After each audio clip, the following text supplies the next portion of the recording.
here. Well, I have to share with you, during our break, there was a lot of reaction here in the studio because, we're just the plain old boring heterosexuals here. And, Dr. Mike, he's been married. I don't find anything boring about it. He's been married for, I don't know, God knows how long. And, they just have a regular relationship just within the norm. And Larry, he's out there dancing and loving the ladies. I'm a bachelor. I believe in fission and fusion. My point is that it definitely causes, if it's causing us to react and want to ask you so many more questions, it would be helpful, for people in general to really understand more about what's going on. And it just seems like, yes, you're handling it. I mean, you seem to handle it so well. Like this is, I almost feel like it's the norm to be transgender in a way. Let me ask you a question, okay? I read a statistic somewhere that said 1 out of 100 people are born transgender. Well, let's say that one person tells their mother and father, and maybe they have an aunt and uncle, and they eventually grow up and get married, wind up telling their spouse, and might have a child or two and tell them. So let's say that 10 people out of 100 people learn something about being transgender. That means that 90 people out of 100 people know absolutely nothing about it. So whenever you say something to those other people who do not have any experience of knowing anything about a transgender person or being around a transgender person, how are they going to know? How are they going to learn about someone who is transgender unless they seek out the information, unless they hear a radio show like this one or something with a wife and her spouse that is transgender, and they learn from that wife and that spouse that people are just people, and even transgender people are what the word that you're using, quote unquote, normal. But it's not like they're anything special. It's not like a transgender person is any different from any other person.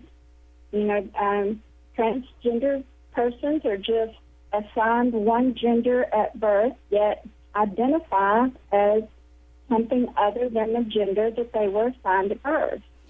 So how can people know if, especially when transgender persons are ridiculed and murdered and hurt, and unlike Alana, has been blessed here in town. And, of course, somebody asked the question just recently, how do you come out? And Alana says, write a book.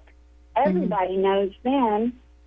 So look up some names like Laverne Cox and Kristen Beck and Lana Wachowski.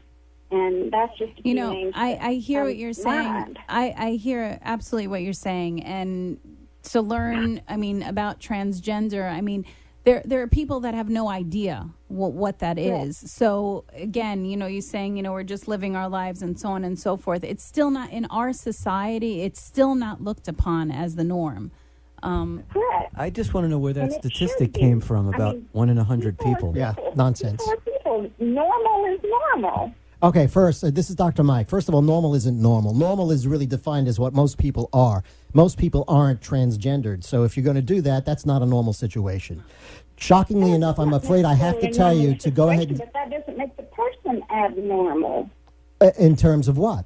Statistically, statistically, you're abnormal. A human being. If I'm blind, that's abnormal. But it doesn't make me a bad person. It doesn't mean I'm crazy. It doesn't mean I'm a horrific individual. It just means that you're not normal. Plus, you're not within the norms of what usually occurs in society. Okay. But the for instance, let's say I wake up, I'm born, necessarily. and I don't identify with myself. I identify with Napoleon. I'd like to be Napoleon, okay? So I'm going to go ahead and alter myself, learn as much as I can about him, and be Napoleon. And I walk around Napoleon. I got my hand in my shirt. I don't hurt anybody. I'm okay. I hold a job. I'm a wonderful parent. But I'm not normal.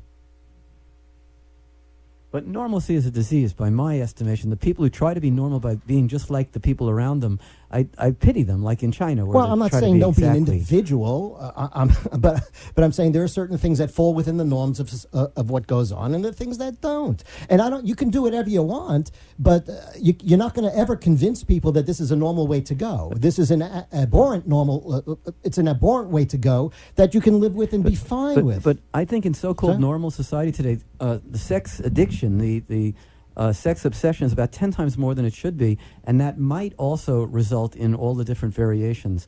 So I think there are other priorities that people should have their minds on, and we've gotten a little bit fixated on one aspect of our physiognomy. I think, what you're hearing here is when we talk about just the word itself, the norm or normal, this is not any type of personal attack. It's not any type of attack. It's just saying within our society, it's not the norm. So it's difficult for us to understand that you can just be born a transgender. And, to, let's say, our children, I don't even know, do you guys have children? Yes, we do. And did y'all say the show's coming from Mississippi? No. I'm sorry. Where you guys at? We're in Florida. We're in Florida. Oh, Florida. Okay. So stand your ground state, the states where it's okay to kill people. And that's normal. I mean, you want to talk normal? Do you really want to go that route? Do you really want to go that route with me? Kentucky with 8,000 people, and I can go in Kroger's. So you're saying people in Florida want to kill people? That's basically it? Well, statistically, Florida has a lot of wackos. I'm as normal as anybody out there. And you again, my life. I mean, my friend, listen. I'm not saying you're not a good person. I'm not saying you're not worth something. I'm not saying that you're not contributing to society. But just from the talk where you have to go ahead now and try to attack the state of Florida and people means that you're uncomfortable with yourself. You have some issues with yourself that you're. Then why did when the doctor asked you if you had a penis? When the doctor asked you if you had a penis, why were you reluctant to say that? You say, "Yeah, I got one." So what? When did you decide to be straight? I didn't decide to be straight. I am straight.